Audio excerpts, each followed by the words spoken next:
Hello everyone, हम 10वीं कक्षा का जो पहला अध्याय है जीव विज्ञान का जैव प्रक्रम, उसके बारे में थोड़ा सा प्रकाश डालेंगे।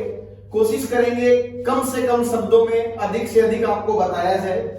थोड़ा सा हमारा हिंदी भी कहते हैं ना, हिंदी लैंग्वेज में हाथ तंग है भाई। कोशिश करना मेरे साथ कोऑर्डिनेट करने की। अंग्रेजी माध्यम में पढ़ाते हैं, लेकिन प्रदीप कुंडू जी की देन से हम आज हिंदी के इस सागर में उतर रहे हैं। तो आप प्लीज अगर कोई गलती हो तो उसको नेगोशिएट करना, उसको छोड़ देना। सबसे पहले जीवित क्या है, सजीव के बारे में कहा जाता है। आप सब लोगों ने छठी कक्षा से पढ़ते आ रहे हो, सजीव क्या है, निर्जीव क्या है। तो एक एक करके आप लोग खुद मेरे को उनके गुण बताओगे। भाई सर सजीव के ये गुण है, आप खुद सोचोगे, फिर मैं उसको आपके साथ साथ एक्सप्लेन करूंगा। सबसे पहले बच्चों के दिमाग में आएगा जी वृद्धि करते हैं। जितने भी सजीव है ना, वो टाइम के साथ, समय के साथ साथ बढ़ोतरी करते हैं, बढ़ते हैं, तो वो सारे के सारे सजीव होते हैं। आपका ये उदाहरण मैं गलत साबित कर रहा हूं, क्योंकि एक पहाड़ है, एक पर्वत है, वो भी समय के साथ बढ़ता है, तो क्या वो सजीव है? नहीं है। इसका मतलब है इस वृद्धि को मैं एक निश्चित सजीव का गुण नहीं कह सकता। डेफिनेट कैरेक्टर नहीं है, ये गुण नहीं है सजीव का। ठीक है जी। तो सर इसको मैं एज ए सिंपली मान सकता हूं, गुण हो सकता है लेकिन पक्के तौर पर नहीं। दूसरा आता है जी प्रजनन। प्रजनन वो प्रक्रिया है, जीव विज्ञान के अंदर आपने एक पूरा अध्याय आएगा, पढ़ोगे। इसके अंदर प्रजनन है क्या? प्रजनन वो प्रक्रिया है जिसके अंदर माता पिता अपने जैसे संतान पैदा करते हैं, उसे प्रजनन कहा जाता है। प्रजनन का मतलब होता है प्रोड्यूस करना, पैदा करना, अपने जैसे पैदा करना, वो प्रजनन है। तो अब अगला प्रश्न आता है, क्या सभी प्रजनन करने वाले जीवित है? आप लोग कहोगे हाँ जी, लेकिन मैं आपको फिर गलत साबित करूंगा।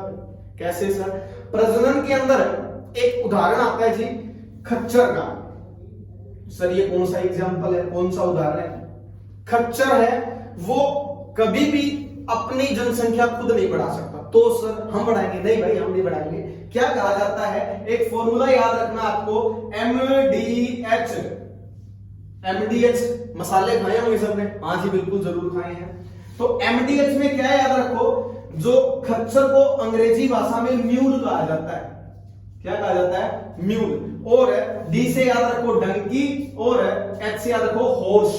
ठीक है जी। जब हम मेल गधे यानी डंकी और फीमेल घोड़ी का क्रॉस करवाते हैं, तब खच्चर बनता है। इसका मतलब खच्चर अपना प्रजनन नहीं कर सकता, तो क्या ये फिर निर्जीव है?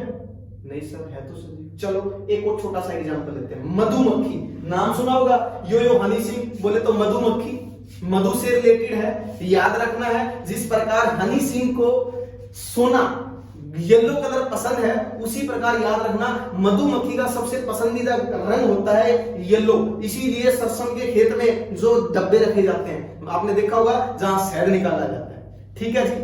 तो मधुमक्खी है जो, वो हनी बी होती है। हनी बी के 3 अलग अलग प्रजाति, एक ही छत्ते में 3 टाइप की मधुमक्खियां मिलती है। एक तो रानी होती है जिसे क्वीन कहा जाता है, एक होती है वर्कर जो काम करने वाले हैं, और तीसरा है ड्रोन। ये याद रखना, ड्रोन ये है मेल। ये सिंबल भाई वैसे तो मैं बहुत बार कक्षा में आपको तो क्या बच्चों, बाकी बच्चों को बता चुका हूं, ये मेल का है, और ये जो सिंबल होता है ये वाला फीमेल का होता है। कैसे याद रखना है? जो सारा दिन भाग दौड़ करता है, दौड़ता रहता है, इधर से उधर भटकता रहता है, वो मेल है। और एक की 2 बात लगाए कौन बताती है? यानी फीमेल्स बताती है। दैट इज, ये सिंबल किसका है? फीमेल का। आपको याद रखना है दोनों। ठीक है, तो ये दोनों तो फीमेल है और ये मेल है। ये जो वर्कर है ना, अपनी जिंदगी में कभी भी प्रजनन नहीं कर सकती, तो इसका मतलब ये तो निर्जीव हुई। क्योंकि हमने कहा जो प्रजनन कर सकते हैं वो लिविंग है, जो प्रजनन नहीं कर सकते वो क्या है? नॉन लिविंग यानी निर्जीव। तो ये भी मैंने आपका गलत कर दिया, इसलिए इसको भी कह सकता हूं ये एक निश्चित गुण नहीं है किसका? सजीव का। अगला आता है कोशिकीय उत्पत्ति। हाँ जी, इसको मैं कह सकता हूं ये एक निश्चित गुण है। जितने भी लिविंग होंगे, जितने भी सजीव होंगे, उनकी जो शरीर है, उनकी जो बॉडी है, वो सेल से मिलकर बनी होगी। सेल, कोशिका, आप सब लोगों ने पढ़ा है। 1665 ईस्वी में रॉबर्ट हुक नाम के बंदे ने सबसे पहले इनकी खोज की थी। ठीक है जी। इसने क्या किया था, जो कोर्क होता है प्लांट का, जो तना होता है, उसके अंदर छोटे छोटे कमरे देखे थे, उसके खुद के बनाए हुए वो माइक्रोस्कोप आपने देखा होगा, उसके अंदर देखा था। ठीक है, तो कोशिकीय उत्पत्ति अगर किसी भी ऑर्गेनिज्म, किसी भी बॉडी की मैं अगर देखूं और उसको मतलब बड़ा करके मैग्नीफाइंग करके देखा जाए, अगर उसमें कोशिका मिलती है तो वो क्या होगा, लिविंग होगा।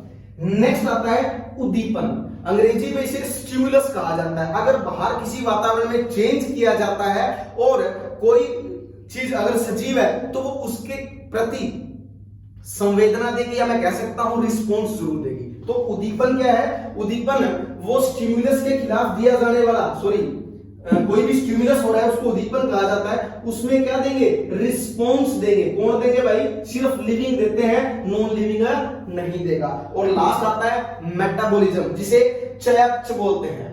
मेटाबॉलिज्म का मतलब जितने भी हमारी शरीर में रासायनिक अभिक्रिया होती है उसको चयापचय बोलते हैं या मेटाबॉलिज्म कहा जाता है। ये सारे के सारे गुण किसके हैं, सजीव के। ये आप पढ़ चुके हो 9th कक्षा तक, 9वीं कक्षा में आप ये पढ़ चुके हो, थोड़ा सा आपको इंट्रोड्यूस किया गया है।